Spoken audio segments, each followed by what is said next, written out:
स्कंदाय खंदम सयल समर्थम तत्सदु अद्धम भनन्ति देशोति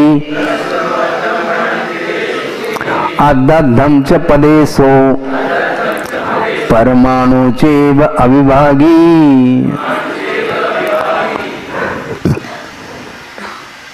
संपूर्ण समुदाय के रूप में जो पदार्थ है पुद्गल द्रव्य, उसको स्कंद के रूप में स्वीकार किया है। टीका में और अच्छा खोलेंगे, तत्सदु अद्धम, उस स्कंद का जो आधा है वह स्कंद देश माना जाता है, और स्कंद देश का जो आधा है अद्धम च, आधे का जो आधा है उसका नाम स्कंद प्रदेश माना जाता है, और परमाणु जो होता है वह अविभागी माना जाता है। ये इसके लक्षण हैं। सकलम सकल समस्त लक्षण स्कंद भवति, तदर्ध लक्षण देशो भवति, अर्धार्ध लक्षण प्रदेशो भवति।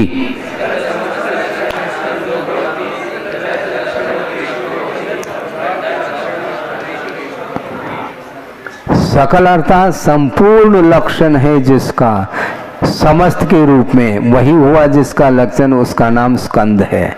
उसका जो आधा लक्षण वाला है वह स्कंद देश माना जाता है, और अर्धार्ध लक्षण, उस आधे का जो आधा ही जिसका लक्षण है उसका नाम प्रदेश अर्थात स्कंद प्रदेश माना जाता है। तथाई समस्तोपि विवक्षित घटपटादि अखंड रूपः सकल इति उच्यते।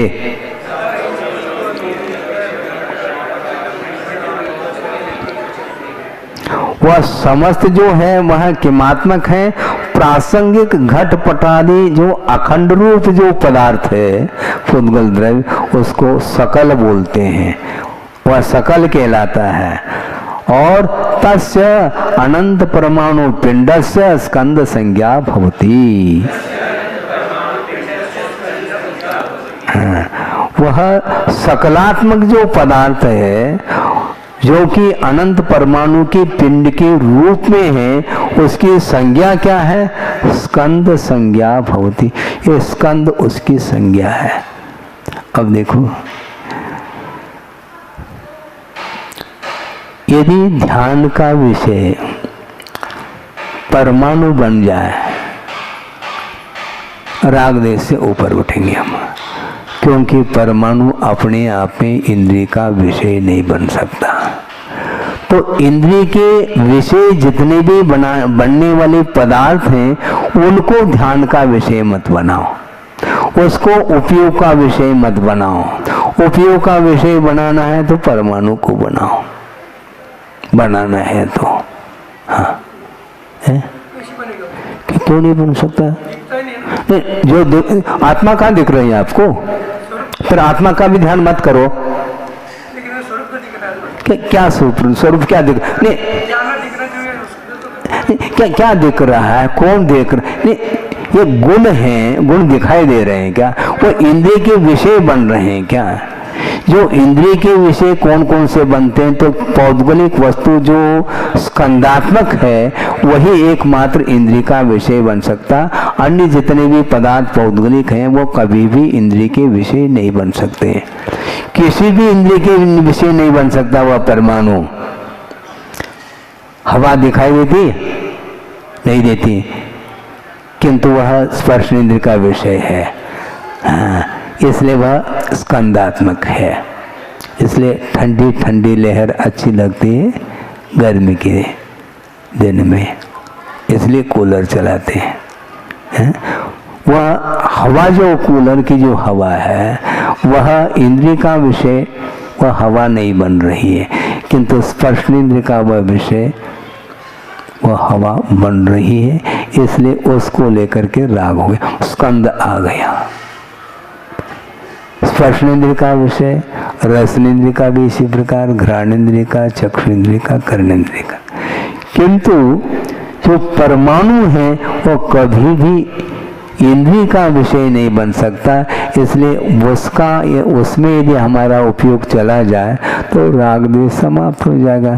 तो परमाणु कम पड़ रहे हैं क्या आपको? परमाणु को छोड़ करके स्कंद की ओर जा रहे हो हैं? है? कभी पढ़ रहा है वो एक ही दिख नहीं रहा, इसलिए स्कंद दिखता है। परमाणु भी अनंतात्मक हैं। इस लोक में परमाणु का शॉर्टेज नहीं, कम नहीं, वो भी अनंतानंत है। तो उसमें से परमाणु को ही बुद्धि का विषय बन, क्योंकि परमाणु हाथ से थोड़ी लिया जा सकता है, परमाणु का आदान प्रदान संभव नहीं है। हाँ, फिर उसको बुद्धि का विषय बनाओ अथवा आकाश को बनाओ, वो भी अमूर्त है।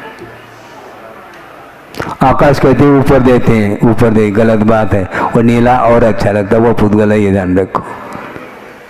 है ऊपर भर आकाश है क्या, किंतु व्यवहार में आसमान की ओर देखो अर्थात तो आकाश ऊपर समझ लेता है।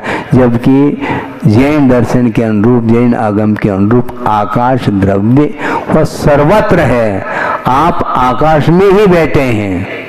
जो अवकाश देने वाला होता है उसका नाम आकाश कहा है। इसलिए आकाश अमूर्तात्मक है, उसको आप उपयोग का विषय बना लो। उसमें कुछ आनंद नहीं आता। अच्छा, आनंद काय में आ रहा है? मूर्त पदार्थ में आ रहा है, इसलिए वह पकड़ना चाहता है। अमूर्त पदार्थ में आनंद नहीं आ रहा है। कुल मिलाकर के जिसमें राग उत्पन्न होता है उसमें आनंद, कुल मिलाकर के वही है, राग में आनंद है। इसलिए आकाश द्रव्य को ले लो ना। है दो में चल रहा है। हाँ, जीव और पुद्गल नाचे हमें कर्मोपाधि, दोनों के बीच में संघर्ष हो रहा है, जीव और पुद्गल द्रव्य। चलिए, ये हो गया। अनंत परमाणु के पिंड के रूप में जो पुद्गल द्रव्य है, जो समूचा पुद्गल द्रव्य, उसकी स्कंद ऐसी उसकी संज्ञा है। तत्र दृष्टांतम आह, उसमें दृष्टांत दिया जा रहा है। षोडश परमाणु पिंडस्य स्कंद कल्पना कृता।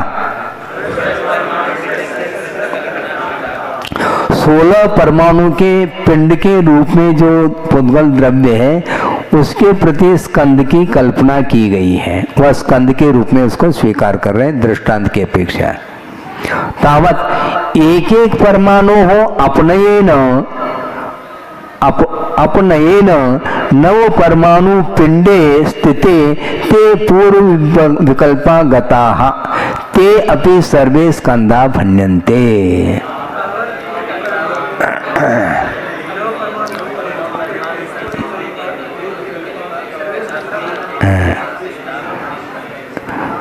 16 परमाणु के पिंड के रूप में जो पुद्गल द्रव्य है उसको स्कंद की संज्ञा दी गई है। अब उसमें से एक एक परमाणु कम करते चले जाए, कहाँ तक? 9 परमाणु के पिंडात्मक जो पुद्गल द्रव्य वहां तक चले जाएंगे।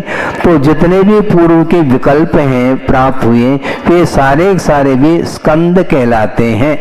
यानी 16 परमाणु से लेकर के 9 परमाणु तक ये स्कंद हैं। और ठीक जब आधा हो जाएगा तो उसको स्कंद देश कहेंगे। उदाहरण दिया है, सकलम क्या कहा था? हाँ, खंडम शयल समत्तम कहा। स्कंद जो है वह सकलात्मक होता है, उसका नाम स्कंद कहा है। तो 16 परमाणु का जो पिंड है वह भी स्कंद है। और ठीक एक कम करते करते 9 परमाणुआत्मक जो पिंड है उसकी भी संज्ञा स्कंद ही है। वह क्योंकि अभी वह आधा नहीं हुआ। हाँ, खंडम शयल समत्तम कहा। अब 8 परमाणु पिंडे जाते देशो भवति। 8 परमाणु का जो पिंड है उसको स्कंद नहीं कहेंगे किंतु स्कंद देश कहेंगे उसको। तत्र अपि एक अपनेन 5 परमाणु पिंड पर्यंतम ये विकल्पा गताः तेषाम अपि देश संज्ञा भवति।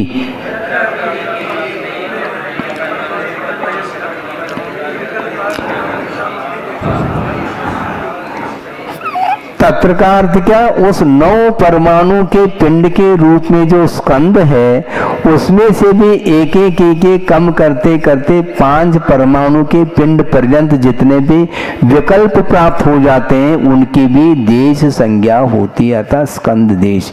5 तक स्कंद देश कहेंगे, कहां से, 8 से लेकर के 5 तक। और परमाणु चतुष्टय पिंडे सती प्रदेश संज्ञा भण्यते, और 4 परमाणु के पिंड की अवस्था जब आ जाती है उसमें प्रदेश की संज्ञा, क्योंकि 8 से आधा आ गया, 16 से 8, 8 से 4, 16 परमाणु के रूप में वह स्कंद संज्ञा। उसके बाद देश संज्ञा कब, 8 परमाणुआत्मक, उससे फिर 4 परमाणु के रूप में प्रदेश की संज्ञा। पुनः भी एक एक अपने न जनुक स्कंदे स्थिते ये विकल्पा गताः तेषामपि प्रदेश संज्ञा भवति।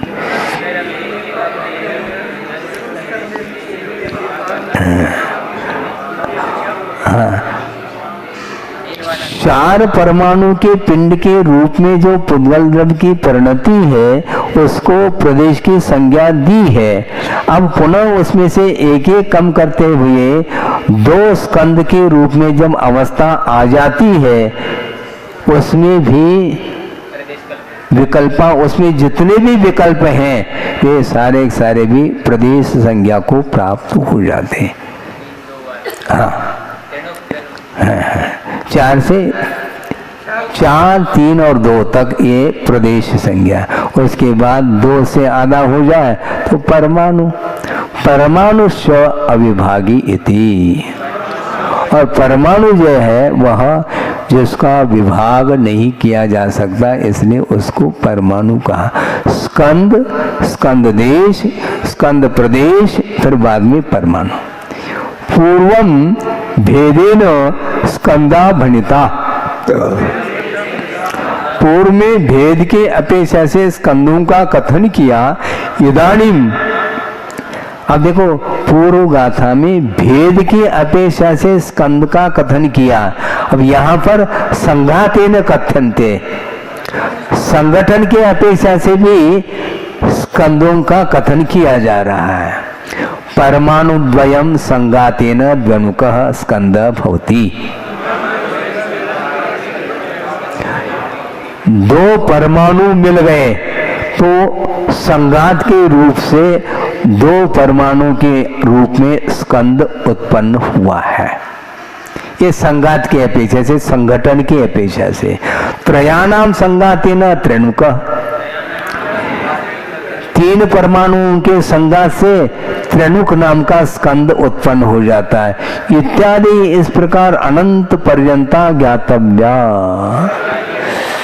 इस प्रकार वह एक एक परमाणुओं के संघात से अनंत परमाणु के पिंड के रूप में भी स्कंद जान लेना चाहिए, ऐसा कहा। एवं भेद संघाताभ्याम अपि अनंता भवन्ति। एक तो भेद के माध्यम से स्कंद की उत्पत्ति और संगठन के माध्यम से स्कंद की उत्पत्ति, और एक साथ भेद और संघात, तो उसके माध्यम से भी स्कंद की उत्पत्ति होती है। अत्र भावाधारा है, तात्पर्यार्थ। अत्र उपादे भूतात् परमात्म तत्वात् पुद्गलानां यद् भिन्नत्वेन परिज्ञानम तदेव फलम इति तात्पर्यम्।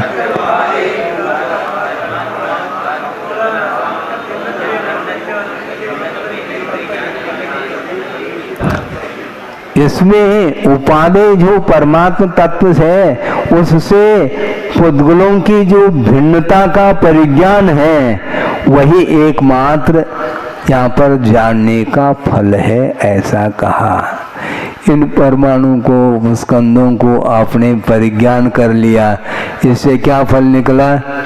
फल ये निकला ये शुद्ध परमात्म दस से भिन्न है। इस प्रकार जानो, भिन्न के रूप में जानेंगे तो जानने का फल सिद्ध होता है। बाकी सब ज्ञान तो सबको है, किंतु भिन्न रूप से जानो, तब तो जानने का फल सामने आएगा। और भिन्न रूप से नहीं जानेंगे तो निश्चित रूप से राग की उत्पत्ति होगी। हाँ, जिस समय राग उत्पन्न हो रहा है उस समय वह ज्ञान उस पदार्थ को अपने से भिन्न मान रहा है। क्या भिन्न?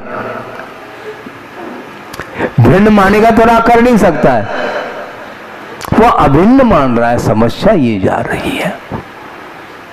हमारा श्रद्धान तो है भिन्न के रूप में। जब भिन्न के रूप में श्रद्धान है तो हे के रूप में श्रद्धा नहीं है क्या?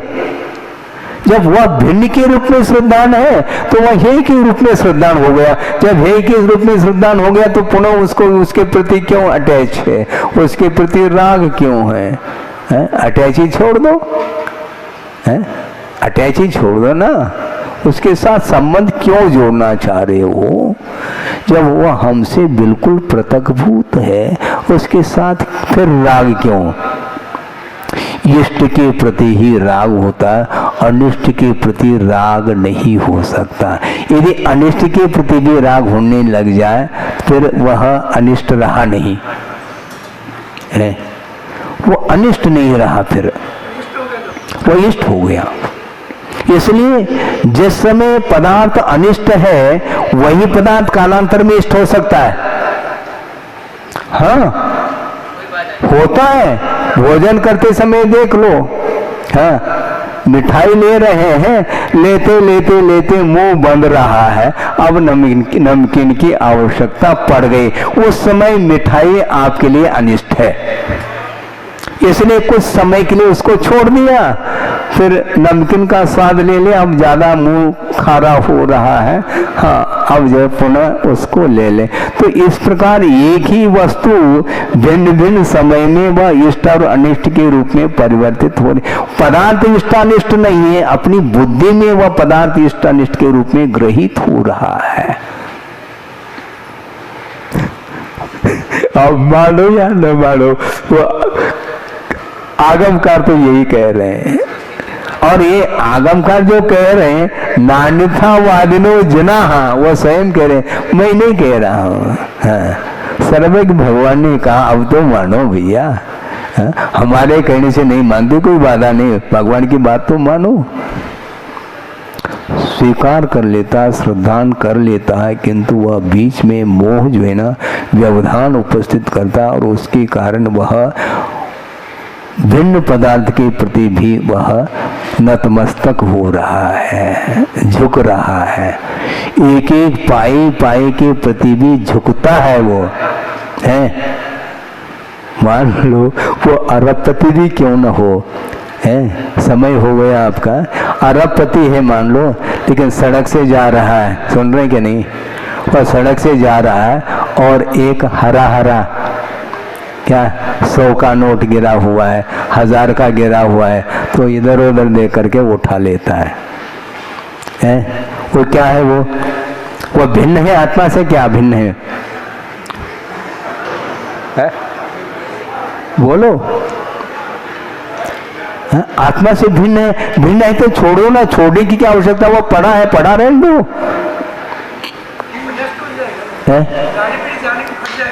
तो आपको क्यों चिंता है?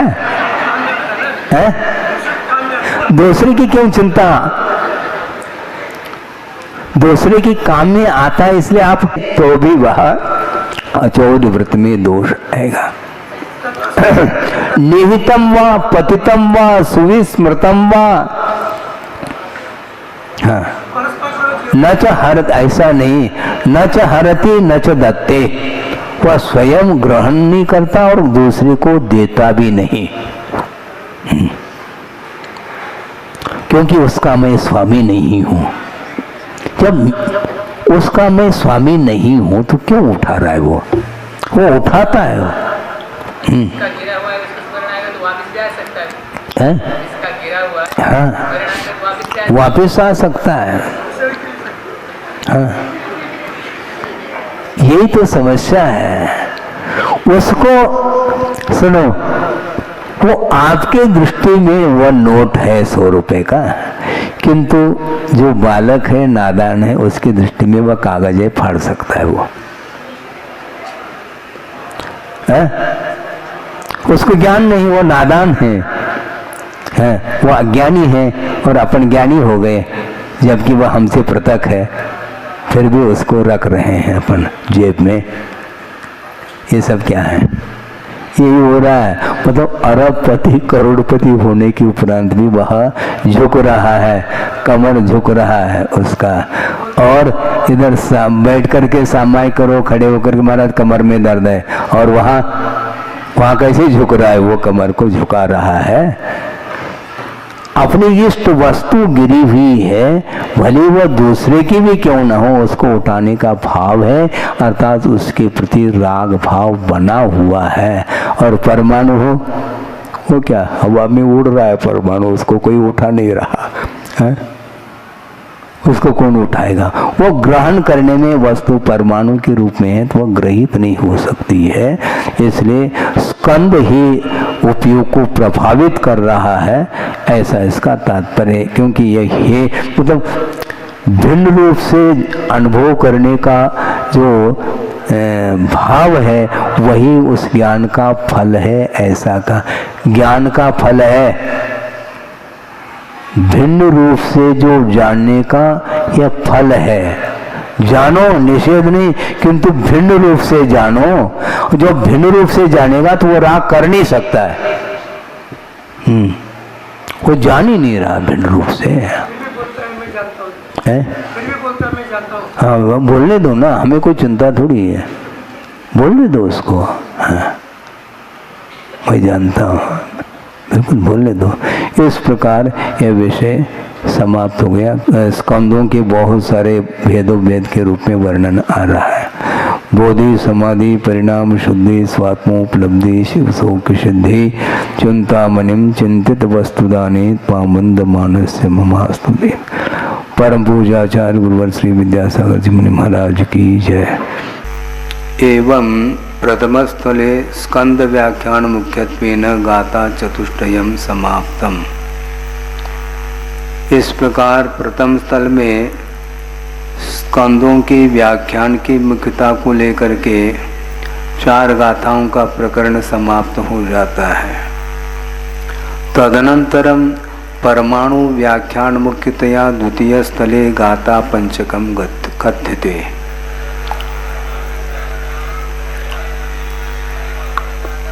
इसके पश्चात परमाणु संबंधी व्याख्यान की मुख्यता के साथ दूसरे स्थल में 5 गाथाओं का कथन आ रहा है। 5 गाथाओं के माध्यम से तथा ही शाश्वतादि गुणोपेतम परमाणु द्रव्यम प्रतिपादयते।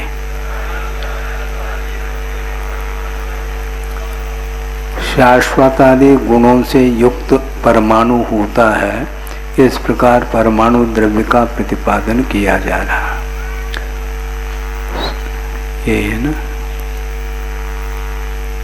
77 गाथा नंबर। सवेशम खंदानम जो अंतोतम वियान परमाणु सो सदो असद्धो एको अविभाग्य मुत्य भवो। समस्त स्कंदों का जो अंतिम भेद है उसको परमाणु के रूप में जानना चाहिए, जाने। इन्हें वह परमाणु स्कंदों का भेद हो करके भी वह अंतिम भेद है, उसके बाद उस परमाणु में कोई विकल्प अर्थात भेद संभव नहीं है। ऐसा परमाणु को जान लेना चाहिए।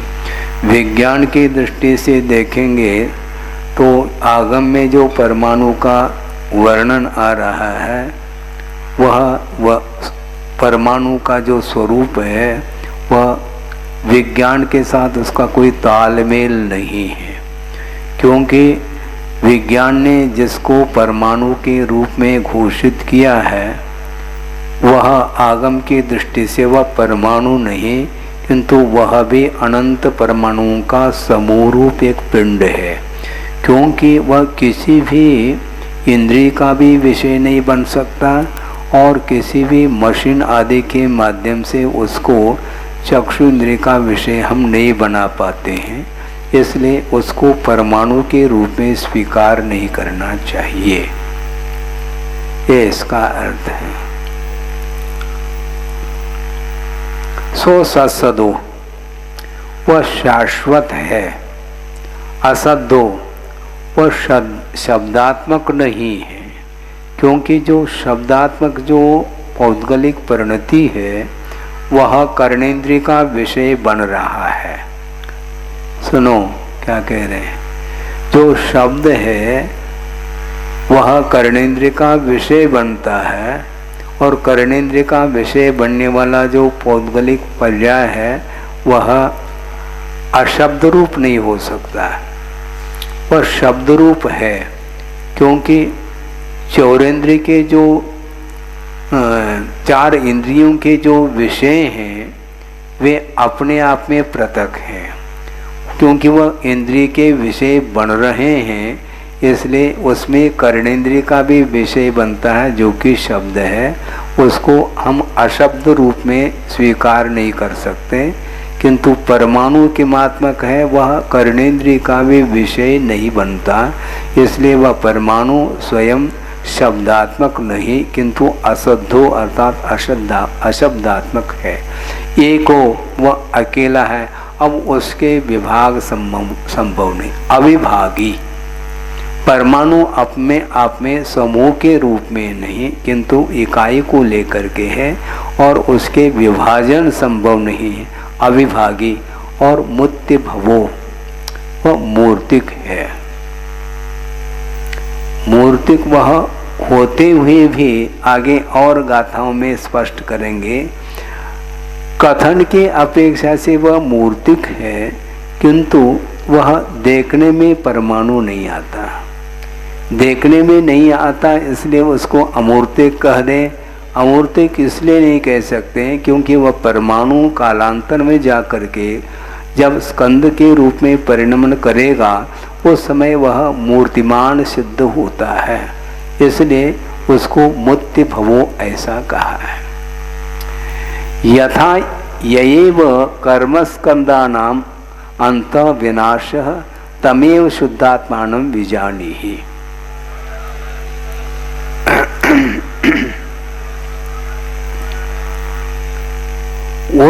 उसको आप शुद्धात्मा के रूप में जानो, उसको आप शुद्धात्मा के रूप में जानो जो जीव कर्मस्कंदों का विनाश करने वाला होता है। यानी संसार दशा में जो जीव की परिणति है वह शुद्धात्मा नहीं है, इसलिए स्पष्ट हो जाता है। उसको शुद्धात्मा के रूप में जानो जो कर्मस्कंदों का विनाश करने वाला होता है। उसी प्रकार ययेव षड्विध स्कंदानाम अंतो अवसान भेद तम परमाणु विजानीहि।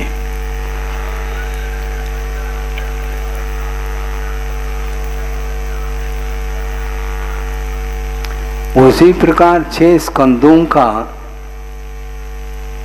जो अंत हो जाता है, अवसान हो जाता है, अर्थात भेद समाप्त हो जाते हैं। स्कंदों के 6 भेद किए हैं, उनका अवसान अर्थात भेद का अभाव जहाँ पर हो जाता है उसका नाम परमाणु जानो। एक कितना स्पष्ट मतलब रूप से कथन हो गया ये।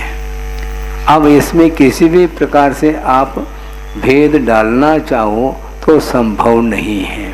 अब थोड़ा सा विषय आपके सामने ये रखना चाहते हैं, जबकि वह पुद्गल परमाणु अविभागी है तो उसके टुकड़े तो होंगे नहीं, ये क्लियर है। किंतु सर्वावधि के द्वारा जानने में आने वाला जो पदार्थ है उसको परमाणु को भी विषय बनाता है, ऐसा आगम में आता है। किंतु उस परमाणु के अनंतवा भाग जो पदार्थ है, विषय है, उसको मनपर्य ज्ञान अपना ज्ञान का विषय बनाता है। तदनंत भागे मनपर्य से, मनपर्य ज्ञान का विषय क्या है? अवधि ज्ञान के द्वारा जो ज्ञात पदार्थ है जो कि परमाणु के रूप में है, उसका भी अनंतवा भाग वह विषय बना लेता। इतने सूक्ष्म विषय को भी अपनी बुद्धि का विषय बना रहा है। प्रश्न ये उठता है, जब परमाणु अविभागी है, अविभाज्य है, उसका विभाजन संभव नहीं है, तो उसका अनंतवा भाग कैसा हुआ?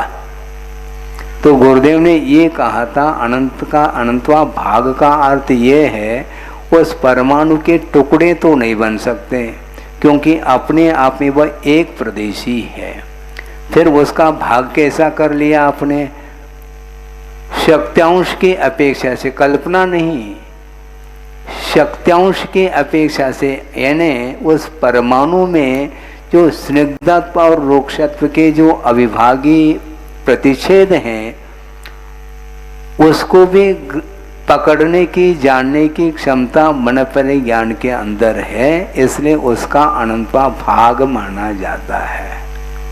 उस परमाणु में जो अविभागी प्रतिच्छेद अनंतात्मक हैं, उस अविभागी प्रतिच्छेदों को भी ग्रहण करने की क्षमता मन परिज्ञान के भीतर है, अर्थात इतने सूक्ष्म विषय को भी ग्रहण करने की क्षमता मन परिज्ञान के अंदर है, ऐसा कहा गया। उसमें भी ऋजुमति के द्वारा जो ज्ञात विषय है, उससे भी विपुलमति का ज्ञान अनंतवा भाग और सूक्ष्म विषय होता है, क्योंकि वह रूपी पदार्थ को ही पकड़ रहा है, क्योंकि रूपेषु अवधे है, फिर तद अनंत भागे, उसके अनंतवे भाव को वह स्वीकार जान रहा है। इस अपेक्षा से भी उस परमाणु के विभाग हो गए, किंतु प्रदेश की अपेक्षा से विभाग संभव नहीं, क्योंकि वो स्वयं परमाणु अपने आप में एक प्रदेशी है, ऐसा कहा है।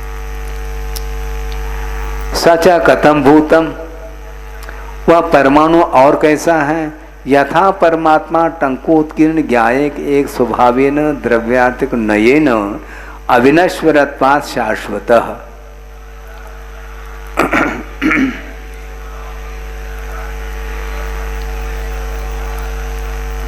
जिस प्रकार परमात्म तत्व टंकोत्कीर्ण एक ज्ञायक स्वभाव से, स्वभाव को पकड़ने वाला जो द्रव्यार्थिक नय है, उस द्रव्यार्थिक नय की अपेक्षा से वह अविनश्वर है, वह नश्वर नहीं है।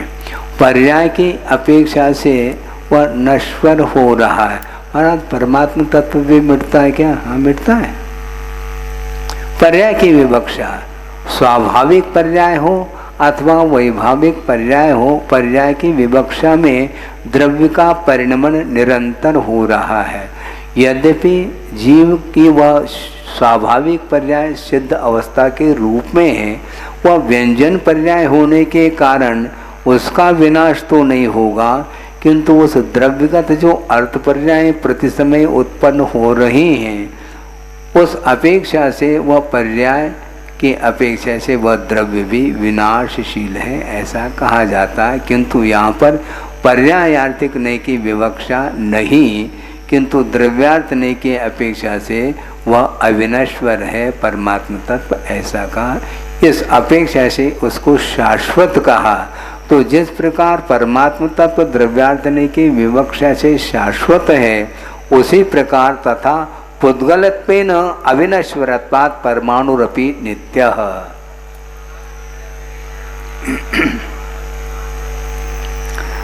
पुद्गल पने की अपेक्षा से वह अविनश्वर होने के कारण वह परमाणु नित्य है, ऐसा कहा। परमाणु वह द्रव्य है क्या पर्याय है? हाँ, द्रव्य है, द्रव्य नहीं, ये तो समस्या है। परमाणु अपने आप में द्रव्य नहीं, किंतु पौद्गलिक द्रव्य की स्वाभाविक पर्याय है।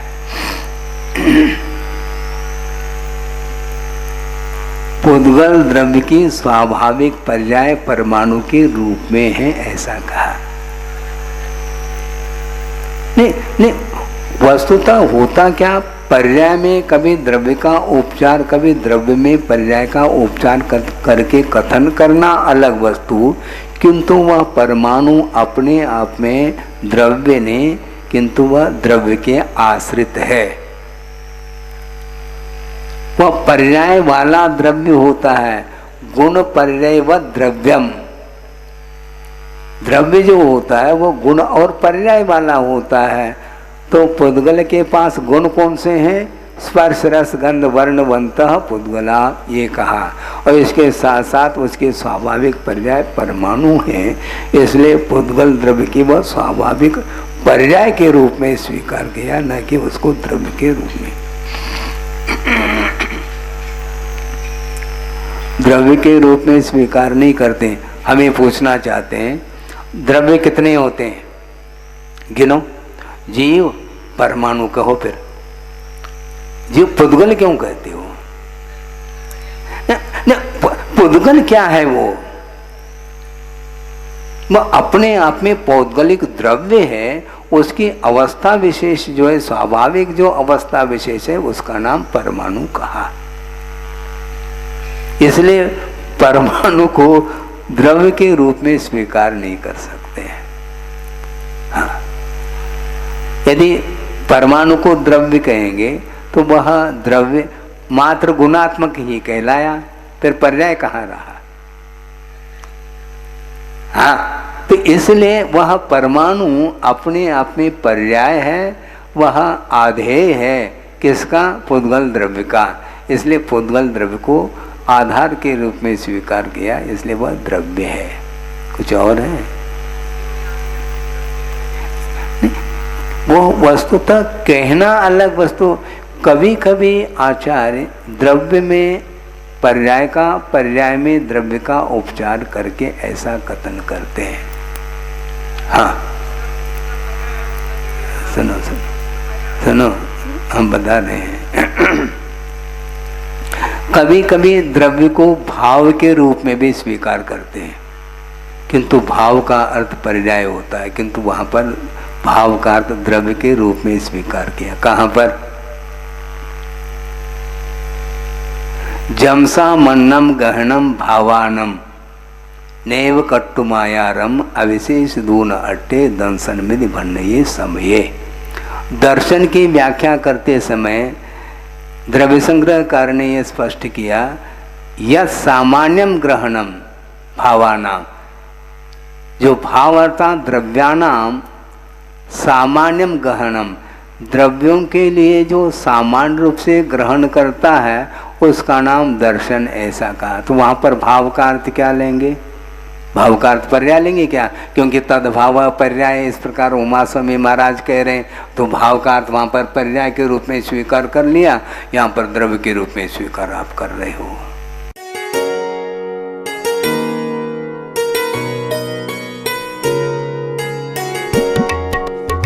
सुर विद्या सीजन 2 के स्क्रीनिंग राउंड से शुरू हुई संगीत